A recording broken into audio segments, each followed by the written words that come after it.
ആനക്കര ഗ്രാമപഞ്ചായത്തിന്റെ ആഭിമുഖ്യത്തിൽ പോഷന്മാർ 2024 ഭാഗമായി പോഷകാഹാര പ്രദർശനവും ആരോഗ്യ ബോധവൽക്കരണ ക്ലാസും നടന്നു.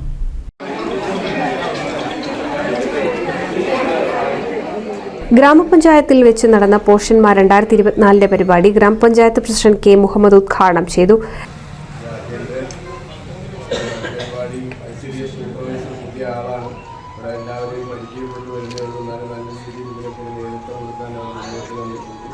പ്രിയപ്പെട്ട അംഗൻവാടി ടീച്ചേഴ്സ്, അതുപോലെ അംഗൻവാടിയുമായി ബന്ധപ്പെട്ട എല്ലാവരെയും ഞാൻ അഭിവാദ്യം ചെയ്യുന്നു.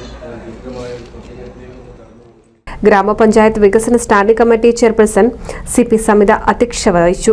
ക്ഷേമകാര്യ standing committee chairman PK Balachandran, മെമ്പർമാരായ KP Muhammad, VV Beena, ടിസ്വാലി, Basheer P, Girija Mohanan, ഗ്രാമപഞ്ചായത്ത് secretary PK Rajendran, ICDS supervisor K ദിവ്യ തുടങ്ങിയവർ സംസാരിച്ചു. NCV news Thrithala.